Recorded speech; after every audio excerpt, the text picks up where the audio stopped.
Hi, welcome to Life Talk Burrito with your hosts, Shreyas and me, Michele.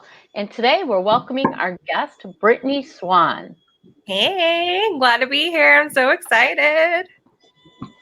Thank you very much, Brittney. And we are back for the new year, starting 2021 on an awesome note. And we're so excited, Brittney, to listen to all the amazing stuff that you have to share with us today, and probably some funny tidbits here and there to keep it really interesting for our audience worldwide. And yeah, the links are there. So connect with Brittney on our LinkedIn profile as well as Facebook.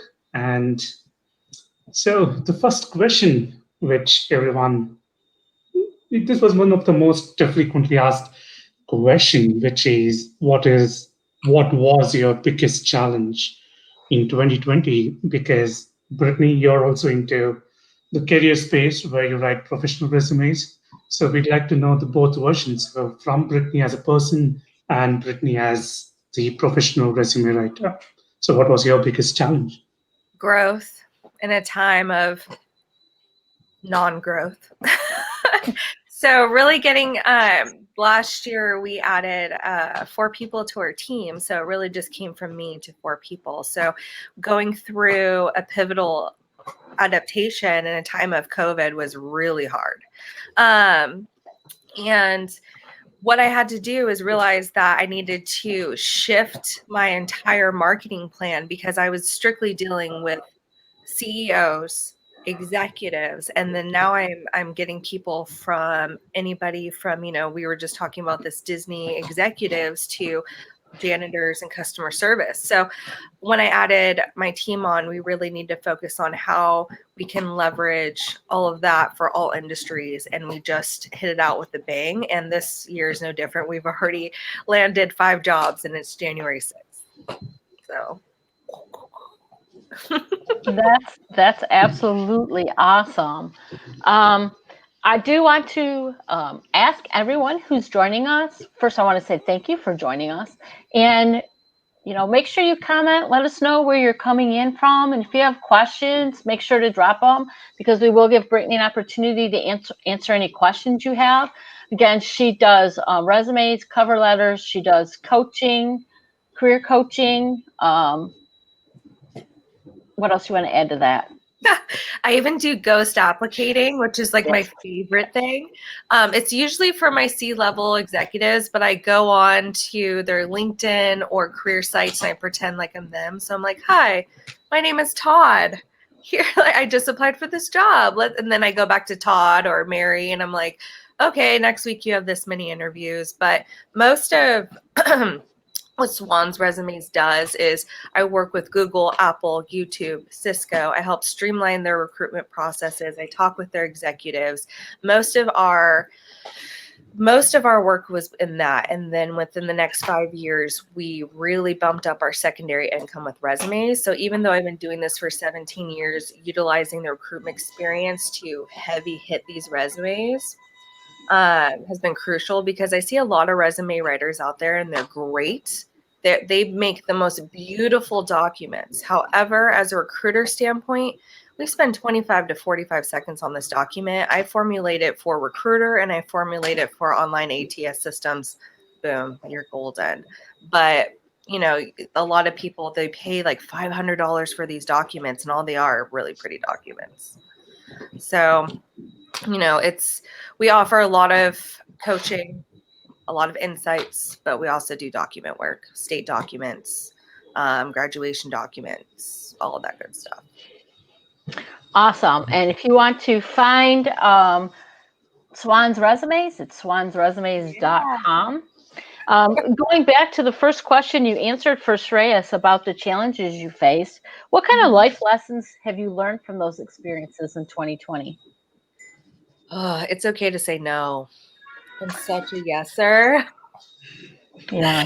And I got to the point when we were giving out, you remember when I was giving out those 700 free 30-minute consultations and I started doing them all myself. Oh my God. I was literally working 18 hours a day. And then I was dealing with people from like Australia, and India, and the time zones are crazy. So we brought in a whole bunch of other people, other resume writers to help me, and I teamed up with them, which in return got them business, which is fine. But that was crazy, and that's when I realized that I was stupid and I needed to start saying no to people. And even after like people would buy a resume, they would still want hours of my time, and then I would tell them like, okay, book here, and they'd be like, I don't have money for that. And I'm like, am I working? You paid $150 for your document, not 20 days of my time. There's a big difference. So really leveraging and saying like, I am totally here to support you through the times of 9 to 5, Monday through Friday. And that's okay for me to say. When I see texts come in on my work phone at 10 o'clock at night, and it's like, I have a question about resumes. My first question is, why do you think I'm sitting here waiting for clients to text me at 10 o'clock at night? I'm a wife. I'm a mother. I don't get it. But people do that. I think because of technology, that when they're thinking of a question, I noticed that on other social media platforms, like with Facebook Messenger, I've gotten messages in the middle of the night. It's kind of like when they're thinking of it, they message you. So yeah, and no is something, that I learned last year. So you learned it earlier than me if we go chronologically by age, but stop it with the age. I just look like I'm 12, guys. I swear I'm almost 40. But yeah, that's a lesson I think a lot of us need to learn, that it is okay to say no. It's very freeing and powerful to say no, because then your yeses mean that much more. Yeah, I spend a lot of time on these documents. So like on a minimum, even on like the basic customer service resume, we spend 2 hours, okay? Because most of our time is getting the information for the document, not actually writing the document. Like we pull job descriptions, we get rid of all the company lingo, we figure out, okay, what are the prime, qualifications at this document? How do I relate them to this person? It's a process. I really care about, getting this, especially on the first time, because that's my time, a heavy hitting document for this client. And when they ask me for discounts, or they are taking up my time and not caring, it really makes me feel like they don't appreciate, I know. I have a good skincare routine, guys. Talk to Michelle about it. But it's been really hard to say no. And sometimes I felt really guilty. And honestly, out of that guilt, I've really asked myself, well, what can I do? Which I teamed up, with the other countries to help. And then the sponsorship program, people have been contacting me to sponsor fellow peers or people who are just absolutely in a critical position, been out of work for 8 months, crying on the phone to me. And it's really hard for me to say no, but that's 3 hours I'm taking away from my son. So if I have 20 people asking me for the same thing, that's really days. And I'm just like, if I didn't have to make a living, if I wasn't my only income, I would do it in a heartbeat. But at some point, there's some people that can't afford it, that act like they can't, or want a discount just because they want to see if they can get one and don't really need critical help. So it's been a journey. I'm like, really, you need critical help? You're a CEO of an actual company that I know, not a freelance. And he's just like, well, I was just wondering if you had deals. I'm like, oh, okay. No. I'm not a Pizza Hut. Yeah, that is a pain when we are into coaching. But just a while ago, you mentioned about bringing in a couple of people into your team. So how easy or difficult was it to approach them for a collaboration, especially since the time was very challenging and the pain for any coach is the pricing. So was it very easy, difficult, or how did you manage to do all these things, especially considering the times were not in anyone's favor? It really depends on the client and their situation, but I always give out my time. if people message me with questions, I'm not going to be like, I'm not answering your question unless you get time with me. If they ask me like, hey, can you look at this job description to see if it's fake? What is that really taking me 2 seconds? I literally can look at a job description, scroll, and be like, fake. Like, and that's because I've been doing this for 17 years. It will take them like 30 minutes to review and be like, what about this? Because they don't even know what they're looking for. It takes me 2 seconds. So offering these, like, yeah, I can answer that for you, or I can do this. I'm building that trust with them. So when they're really at that point where they're considering, do I want to invest in this? I have that trust for them where they're like, okay, this lady actually knows what she's doing. There's so many times I'm on the phone with a client and I will tell them, you do not need this service. You do not need a cover letter. And I actually had one of my associates ask me, like, why are you talking them out of business? I'm not saying that that's bad, but why are you talking them out of business? And I said, I've gotten way more business by people trusting me and referring me than adding on a cover letter. And when they realize that that cover letter is doing them nothing, they're not going to pay me for any more services. So if I honestly see that a client does not need something, I will tell them, because that is a huge reflection of me. And when they get the job, that's another reflection. Well, I call that integrity. Right? I don't know that word. Professional integrity. Is right. it on discounts? It all boils down to the need and the want in the end. So if the need is right and it's time that you really have to go forward, I think people will be able to, or will be ready to spend, rather than saying spend, I think it is investment into their own future. That is what I call it. It's not the fees you're paying me, it's actually investing in your own betterment, it's for your own development. And you 100%, I can confidently say that if you're a great coach, then you'll be giving them 110% return on investment. Yeah. And I've seen Michele do her coaching, and I've talked to you, if not that deeply, but I still do know that you value your work so much. So, what is your take on that when people come and ask you, and it's not usually a 10% discount. The discounts that they ask is usually on the heavier side. So how do you deal with all these things? If people come to me and they're legit asking of like, hey, I just got laid off. I really can't afford this. Do you offer assistance on anything? I'm going to answer them right away and be like, actually, I have a sponsorship program. I can add you to the list. This is what I can do. In the meantime, let's set up a free 15-minute chat. During that 15-minute chat, I'm giving them as much information as possible to do it on their own. But when they do get to the point where they can use me, they will.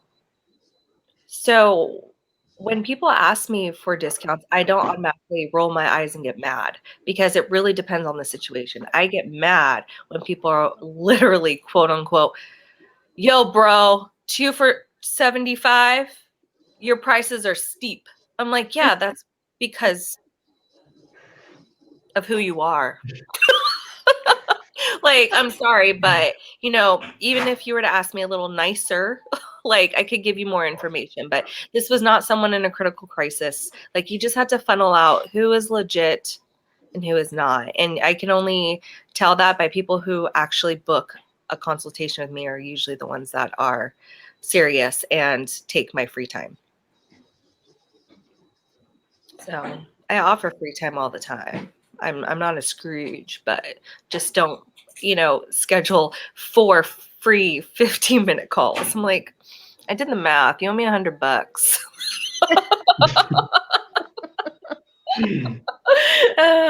Math is not on my plus side, but I can do it. Right. Yes. Yeah. It's like I spend on average 3.5 per client hours. 3.5. So when I only charge $150 for those 3.5 hours, I can tell you that's below market price, because a lot of people are charging $300 to $500 to get past the ATS software, which is not even a thing. Like, again, you're just paying for a pretty document. It sucks because you're not going to get a job. You got to get to somebody. That's all, guys. With your resume, it's literally to get to the first interview. And then after the first interview, your resume becomes not like it's non-existent. From the second interview on, it's all about you and your personality and how well you can get well with the team. And when you are asked a difficult question, how do you adapt, or do you get closed off and slightly frustrated? I've seen executives get so frustrated at a question, and I'm like, ooh, no. Well, that's another thing that you help with, though, too, right? Interview coaching. Don't you do that? Yeah, I do. And it's honestly my favorite thing, because it honestly just becomes like I could feel the weight lifting off them. I did 7 last week, and I had one client that he was so nervous. And after I talked to him, he was like, I got this. This is so great. I texted him before his interview. He was like, I got this. He's already in his 3rd interview with the CEO. He's doing great. He's already gotten 3 callbacks. And you know, what you have to do, guys, is so many people are focused on saying the right thing that it becomes ingenuine. And when I see someone's being ingenuine during an interview, it is a red flag for me, because I'm like, okay, they're basically telling me what I want to hear instead of showing me about them. And that becomes like okay, this is a robotic. You're very nervous. This is not the client that I want to react in this way if I give them the job. So when people ask you, like, what is your biggest weakness? That's a red flag question. It's a behavioral question. I do it for many reasons, because if people say, like, oh, sometimes I'm passionate, that could lead to, actually, I'm aggressive and I yell at everybody. So, you know, you have to dig a little bit deeper. But the best way to answer that question is, if they ask you what's your biggest weakness, say interviews. It's my favorite answer. Just be like, right here, right now, bro. How am I doing? Like, say interviews, and I guarantee you it will soften the room. And it will show your personality and that you're here. And, you know, they'll ask you questions like, tell me a time where you disagreed with your supervisor. That is a huge question, usually a mid-level executive, because they want to see, you know, you're going to be directing a team, but you're also going to be coached by a high executive. How will you take that? And the best answer to that is to chuckle and say, who hasn't? And then say, it's all in how you handle it. And honestly, that's how I've learned the most. If they ask you about a background you don't have, that's one of the reasons why I wanted to apply. I have not been able to scratch that surface yet, and I'm really excited to get a chance to do so. If I got the job, what would be my journey in education? And then that tells me, okay, they're fully aware that they're not fully, you know, qualified for this job, but they are willing or already taking the steps to realize that, and this is what they want to know. I will totally hire someone who's driven versus someone who automatically thinks they got it in the bag because they have a bachelor's. I can tell you that some people with the highest education are the laziest hires, because they assume that they deserve the job versus someone who is completely driven and really wants the job. So it's honestly, behavioral questions will get you. It's not really the qualifying questions. It's the behavioral questions. Because your resume is already should have already qualified you, correct? Yeah. And a lot of people think that we read resumes to see if a candidate's qualified. We scan the resume to see if the person's qualified, and then we read it. We're not going to read 3 pages. Yeah. I'm not going to read 3 pages to see if someone's qualified. I have 25 to 45 seconds. Get all of your qualifications to the top portion of the page before your professional experience piece. I say this all the time, but your professional experience piece, I don't even read, especially when I'm at Google, until I'm on the phone with them. And then I'm like, oh, tell me about your HR position at Apple. And then I hear how well they speak about themselves. Does it align to the job description that's open, and make sure they're not an absolute jerk before I hand them back to the company. So in that sense, I asked the behavioral question, but if I picked up the phone and called a candidate, it's because I already see them as someone qualified. I am just cementing that before I send them over, but I am never going to call a candidate to see if they're qualified. I would have to do that for 1,000 people every day. So we scan resumes. This one looks qualified. Okay, now I'm going to take the time to read it. Like, some people will submit me 6-page resumes. I'm like, well, obviously that's more of a CV, but I'll be like, no, I'm not going to read this to see if you're qualified, dude. You need to get your education to the top, certifications to the top, all of your technologies to the top. The first thing you see on a job description must have this amount of years. Your first sentence, dedicated, blah, blah, professional with this amount of years. Without even reading your document, I could be like, okay, years, education, certifications, check, check, check. Let me call this person. That's literally how it is. And if you make it faster for me to do that, I'm calling you faster. You mean you're not supposed to write one resume and just send it out to like 200 people? Oh, no. And that's when people get frustrated. And the problem is they get in these modes where they're like, yeah, I could do that. Yeah, that's something I can do. I could totally transfer to another state. But when you actually are looking from my point of view, do I even allow out of state relocation? Do I have the budget for that? Is this person even showcasing their resume that even show half of the qualifications within it? Is this resume still, is this job description still even open? It's been open for 45 days. Actually, no, they're just taking this time to collect your information to sell you farmers insurance ads. So have you got those emails where they're like, oh, we found the perfect job for you. It's in sales. And you're just like, those are all automated. They're usually from Indeed. And when you apply for a job, you'll start like putting all your information, and then I'll say like, okay, now click here if you want to apply. And you're like, what the hell was that then? That was them. You just signed your life away. And you're getting all the spam. So Indeed has collaborations with third-party companies that generate legit job descriptions, and then they keep them open once they're expired. And then all that extra information is sold to third parties based on your address, your email. And then a lot of insurance companies have contracts with them. So then they sell that information. It's just a big money pit for Indeed. And a lot of people would be like, Indeed scraps their websites. This is bullshit. I'm like, that has nothing to do with expired job descriptions. They're legit websites, people, but they're expired. They're no longer active. And you're literally applying to something that is going to nowhere. So yes, technical recruiters, they scrap their websites. But as a hiring manager, none of them are legit. So stop arguing with me. I've been doing this for 17 years. So I have a question.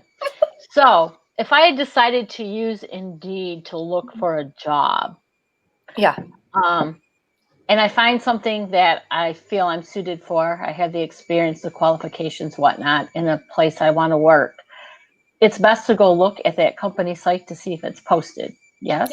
Yeah. And if it's not posted, it's probably closed out. There are, and this is why I love following recruiters on LinkedIn. Some of them will post it like, hey, this just opened up, and they will post it under their profile while the IT team or hiring team is putting it on the website. So a lot of people can actually check out the job before it's even posted on the website. So as long as it's coming from the actual source via website or person directly that's posted it, obviously that's legit. Yes, LinkedIn does the same thing where they have expired things. It's just less because they have a whole team hired to weed it out. And they also have a different agreement policy with their vendors. So you'll see less of it. You won't see none of it, but you'll see less of it here on LinkedIn. Glassdoor is amazing for salary checks and checking on the company reviews. But again, it's not a great source for job descriptions.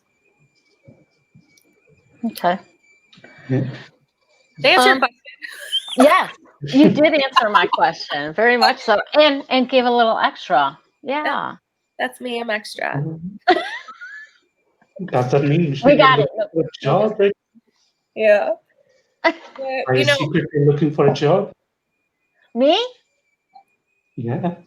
No, I'm looking for clients for coaching. I'm not looking for a job. I'm trying to help everybody get advice. Yeah.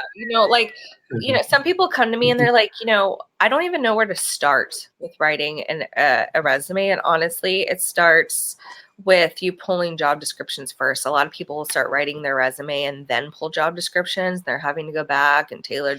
Just pull job descriptions, start reading them. Then you can be like, okay, out of all of these, 5 job descriptions, I keep on seeing this phrase portfolio management professional. I need to have that in my resume. I keep on seeing that I need to have B2B, B2C, and P&L background. Okay, so those phrases need to be in my resume. So making a list of qualifying attributes that you see within these job descriptions will help you when you're formulating your document on how to speak to yourself. Your top summary should only be 4 sentences at the most. The first sentence should be encompassment of your amount of years, and the last sentence should be telling the recruiter where you want to go.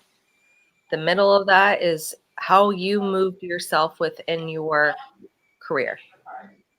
So, you know, when I had a contract with a large retailer that just went bankrupt, and I had to do 25 loss prevention resumes, okay? And when I talked to the recruiter and sent them the documents, she was astounded that every single document was different, even though these people all had the same job. And I said, let me tell you, they all have different, obviously, experiences as far as like their job background and education. But even more, even though they have the same job, they have different markets. They have different annual volumes. They have different staff numbers. Some people really loved doing their job with coaching as the main focus, and other people's were very operationally heavy. So when I'm formulating the document, even though they're all the same job, it's not all the same person. Right. This person might not really be into talent development, and they are redoing all of their operational structures. That person's very analytical. The other person's very empathetic. There's no way a resume writer should pump out the same document for people who are in the same role in the same company, because even their markets are different. Like New York would have a higher annual volume than Arizona. So then, you know, this person's seeing 200 people and this person's only seeing 5. So it's really important that when you guys are using these stock resumes, or, you know, you and your friend have the same job, that it's really still not the same document at all.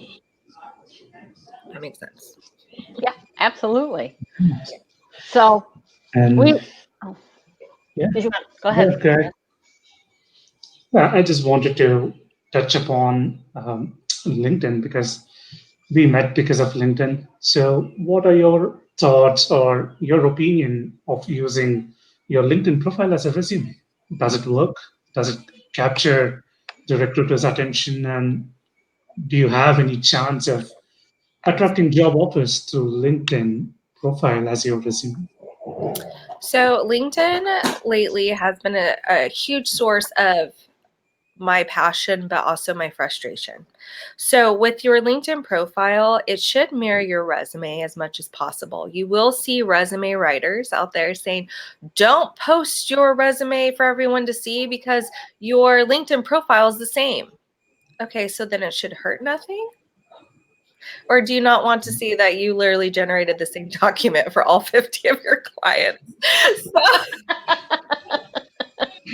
I'm always like, you can put it up there or not, but honestly, you can put it up to your media file, but it is a red flag if you don't want your current job to know that you have a brand new spanking document on your profile. That's when I would say, like, take it off. But it's really funny to me when I see resume writers so against it. I'm like, it's literally does nothing. Like, you're being shady. But for your LinkedIn profile, the most important section out of that entire area is honestly the section that gets looked under the most. It's skill sets and endorsements. It's a ATS hub, meaning that there's 50 total. You have to manually enter them. So when you're pulling job descriptions, those words I said, like C-level partnerships, B2B, B2C, when you are applying through LinkedIn Quick Apply, it actually scans your skill sets and endorsements hub. So instead of scanning your resume for those qualifying attributes, we will look at that area. And you can literally have a bare minimum profile, but as long as that skill sets and endorsement section is 100%, your quick applies, you'll be generating so many more hiring managers actually looking at your profile, looking at your application, and possibly reaching out to you. But honestly, that skill sets and endorsement section is killer. I'm a professional. I do people's LinkedIn profiles all the time, and it still takes me a full hour from front to end to redo someone's LinkedIn. So if you're redoing your LinkedIn, it's not at least taking you like an hour and a half to do it. I can guarantee you're not going through every little section you need to. It's a lot. It's a lot of little sections. A lot of people don't realize that, you could literally tell recruiters up to 5 different types of jobs that you're looking for. You could put it 5 different areas, including remote, United States. Then you can go into actual towns and other states if you wanted to. That way, if you're looking for going to different states or countries, that could be listed. So when you're applying, it doesn't show that you're not within the area that the job description is looking for. Like, there's so many other things that you can do with your new LinkedIn profile that a lot of people don't realize. It's it's an amazing tool. Honestly, especially when I'm at YouTube, we will look at your resume and we immediately scope you out on LinkedIn. Immediately. I have a question, because what about, you talked about skill sets and endorsements, and there is so much BS in that area on LinkedIn. Hi, I'm doing you a favor. I'm endorsing you, so please go endorse me. So that's not the types of endorsements. It's literally just the ping words. I never look at the actual endorsement section where someone's like, I've been endorsed 47 times for customer service. Yeah. All of that bullshit, guys. We don't look at that at all. I just want to see, when I click on it, the endorsement section that opens up, I want to see portfolio management experience. I want to see that you have Python. I want to see you have Tableau in there. I want to see that you have suite level experience. Like, that's what I'm looking for in that area. I'm not looking to see how many likes you have. This is not a popularity contest. Okay. I don't know one recruiter that actually looks at likes at all, but I do look at activity. And last month, I don't know if I told you this, Michelle, I had a CEO client who paid me $600 to do something to his LinkedIn and spend time on it. I logged in. I didn't look through his messages, nothing. I looked at his activity. He said the most racist things I've ever seen in my life. I logged off, gave him a refund. So when you guys are looking at your LinkedIn profile or even at yourself, what are you saying? Because I could literally look at your activity and be like, wow, this person's a dick. I'm not hiring them. And, a lot of people think that, being aggressive within a job interview is a plus. It was in the 90s. It's not anymore. A lot of companies are like empathetic. How are you adapting to a lot of people's cultures, sensitivities, diversity, ethics, values? So coming there being a dick is not a plus. We're actually thinking, okay, this guy is going to leave this company, which is going to higher the cost. My retention is going to go down, and I'm going to have to be looking to replace this, open slot again within a couple of months. That's what it means to me. Sorry, my husband's leaving. That's what it means to me. So, a lot of people, when they get rejection, that just reminds me not to pivot, but when a lot of people get rejections, they get very frustrated thinking that they're not qualified. And honestly, that's not the half the time. Like, you apply to a job you're really happy about, but honestly, if they're already in the 3rd week, they're probably already found someone and they're in the final processes, and they have to legally keep the job description open. In California, they legally have to keep the job description open until it's closed.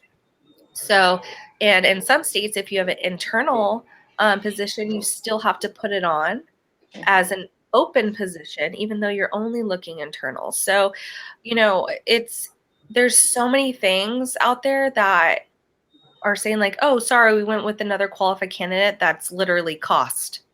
Relocation standards. They're already in the final processes. They're only looking internally. They're only gathering resumes to see their market base and where they should expand and where they would find top talent.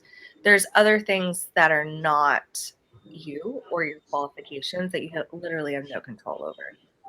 So a lot of people come to me who are sad and defeated. I'm looking at the things they're applying to, and I'm like, okay, you haven't followed up with any hiring managers.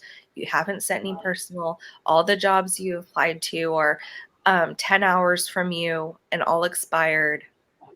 Like, it's just think smarter, not harder, honestly. And a lot of people don't realize that these are even things. So Melinda says, when someone tells you no, this is your opportunity to negotiate yes. Do you want to comment on that? Yeah. In some companies, once you receive the final no email, it is what it is, but you can still ask, like, why? You can still ask for feedback. Some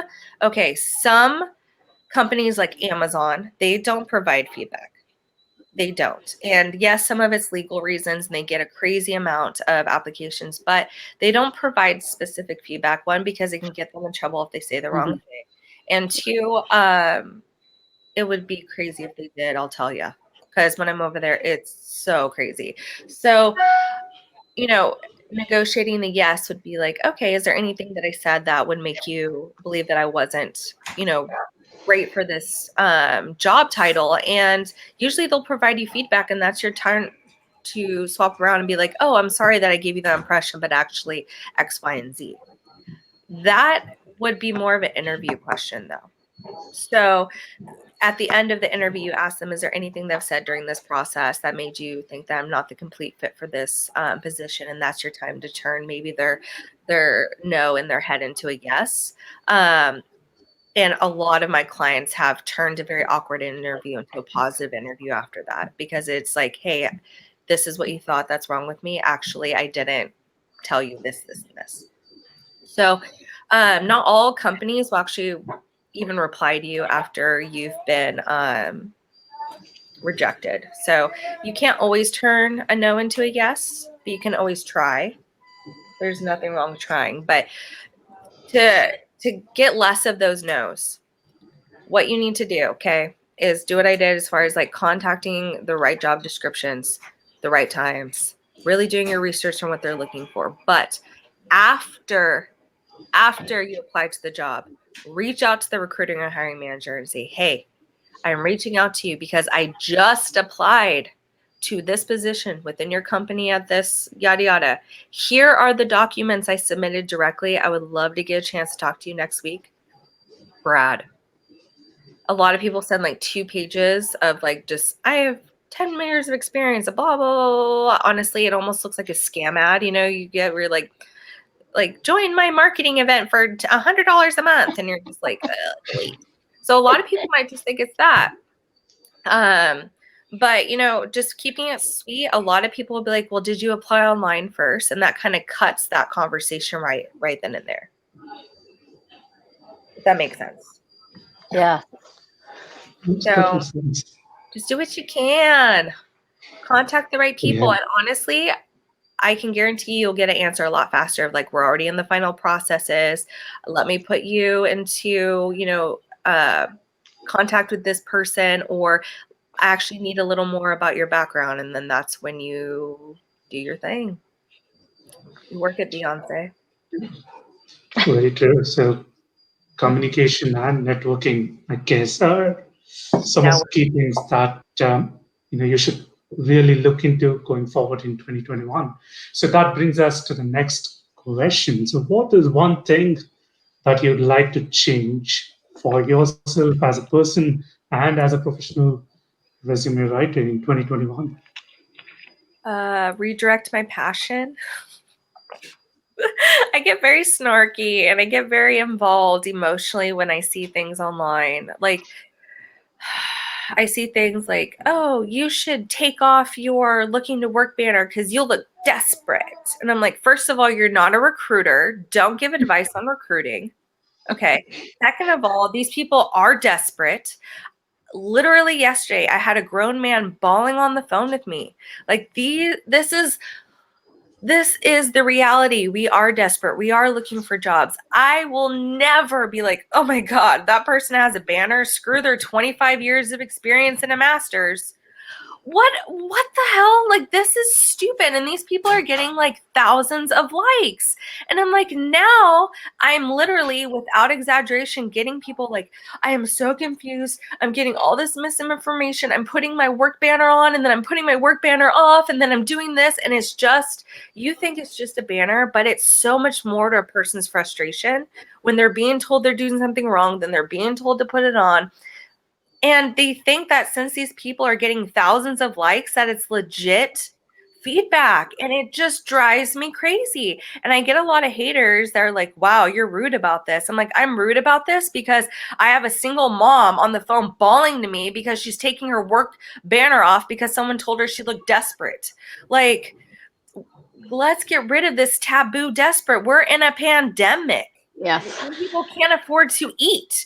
Stop telling them that being desperate is a bad thing. Start telling them, hey, I have people within my 60,000 followers that can network and help you.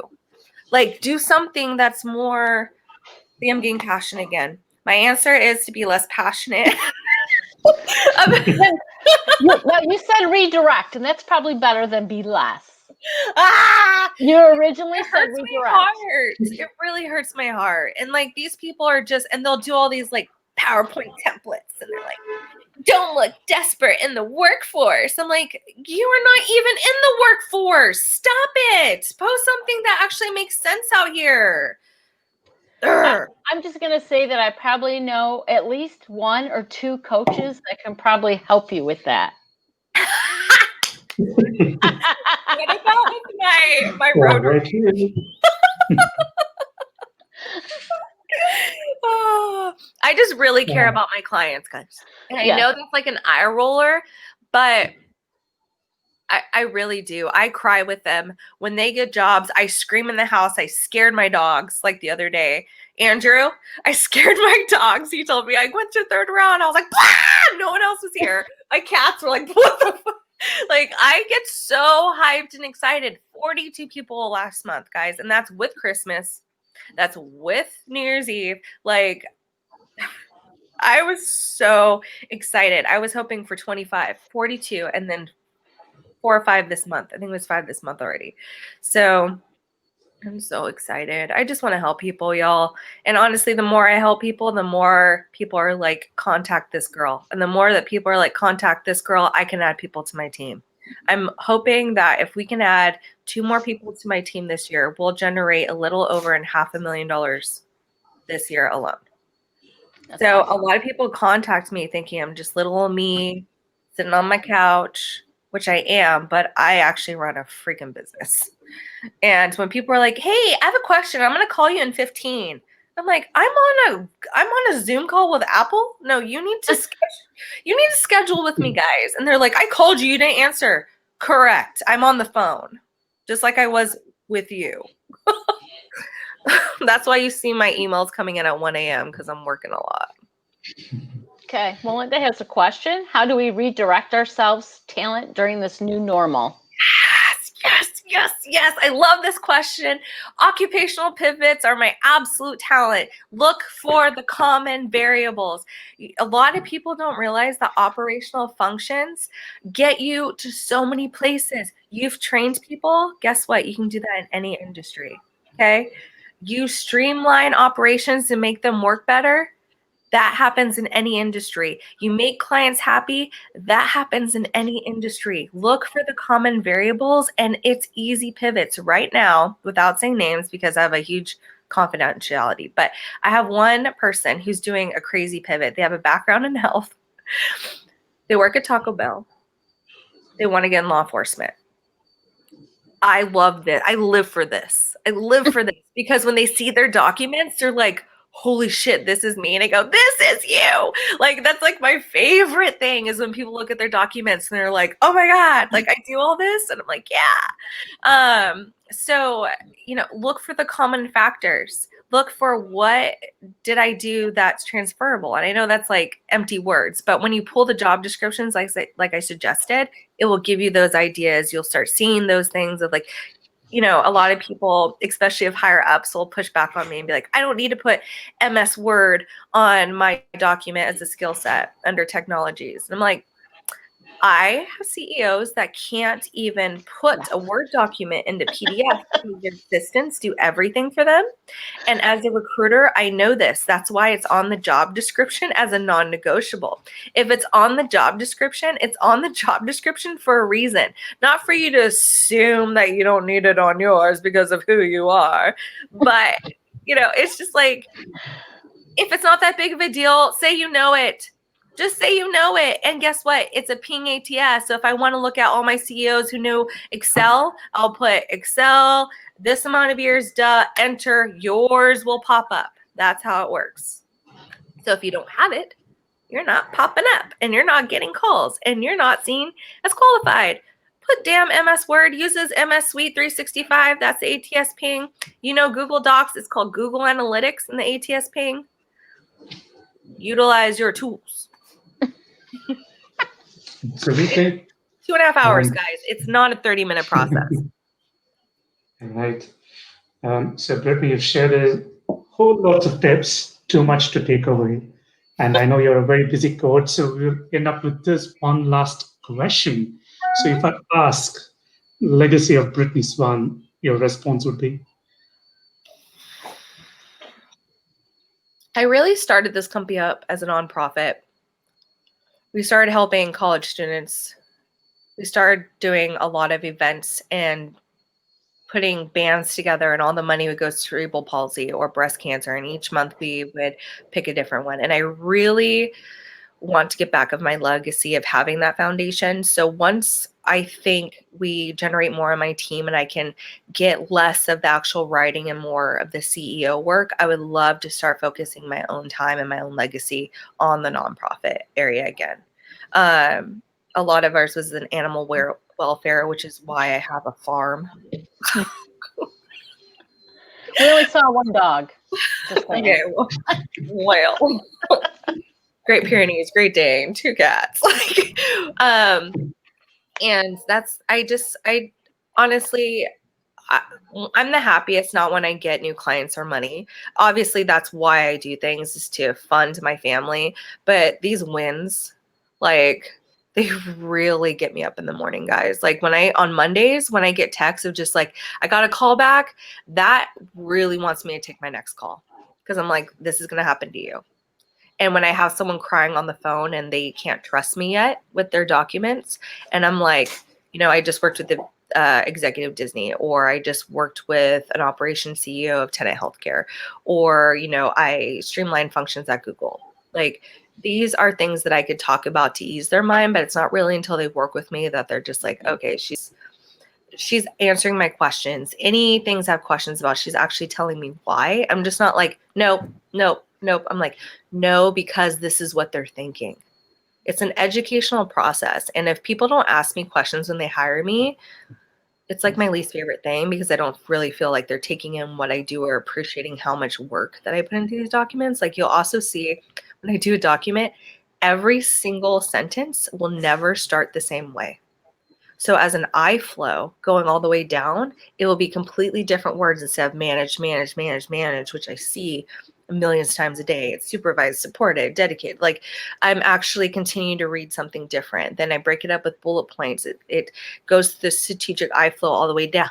If I have bullet points that are just all the way down, my eyes, after the 300th time of seeing these, I'm just going to start scanning. So as a recruiter, I know I need those iFlow pivots. I need to use those real estate. I need to make sure that I'm not having S's all the way down, M's all the way down. Like, these are things that people don't realize that I take into account on top of just finding them a job. I spend a lot of time. My assistant, and sometimes Ren hates me, because Beck and Ren, sometimes they're like, I remember Ren told me, she was like, wow, you're really detailed on this. And I was like, if no one else is going to be, then who else than a resume writer? That's all I do, is dedicate my time and make sure. So yeah, even sentences will not even be the same way all the way down. So it's a process, guys. If I had to give you any feedback out everything I said, if you don't want to pay someone to do it, even though it is a good investment, and you'll see that once you get it paid done once, you could use it for your entire career and just add and change to it. But focus on pulling the job descriptions first, and focus on what they're looking for, and then how you should apply it. Because a lot of people think like, I'm an SME in my, industry, I automatically know what they're looking for because I'm the expert in mine. That's not true. It's not true. You're not the expert in mine. I know exactly what I'm looking for and how many seconds I need to find it. You're my dog. Hey. Stupid. Come here. Sorry, Awesome. guys. Have a great day. Totally understandable. They're puppies and they're loud. It's totally understandable. And yeah, so thank you very much, Brittney, for taking time off. I know you're very busy in high demand, and the tips you just gave away, I think people can really find if they watch the replay, they'll have lots to take away. And it's been an absolute pleasure to have interviewed you, have you on our show. And also going forward, I think we'll have some more collaborations in the future as well. Yeah, I would love to get on your guys' podcast. I love your guys' show. Every single person you've had on has been just like so informative in different ways. And I just appreciate the partnership. I appreciate all your guys' comments. Reach out to me. Let me know if there's anything that stuck out to you, if there's anything that I need to talk about more that didn't make sense to you. I want to make sure that I'm coming off clear to people because I'm only here to help. Awesome. And follow or connect with Brittney. I have her a link to her LinkedIn profile in the comments. So look her up. She shares a lot of great tips. Thanks, guys. I appreciate you. Thank you. Thank you. Have a great, I think it's morning and afternoon or night from. It's late night for Shreyas. Oh, I forgot. Yeah. So I'm almost entering a new day in half an hour. So have a great day, evening, afternoon, from wherever you are, and stay tuned for our next episode. We'll have some more interesting guests lined up who will share all they have to share, all they know, the knowledge, and it will be certainly insightful for everyone involved. Thank you. Thank you. Bye, everyone. Bye. Yes.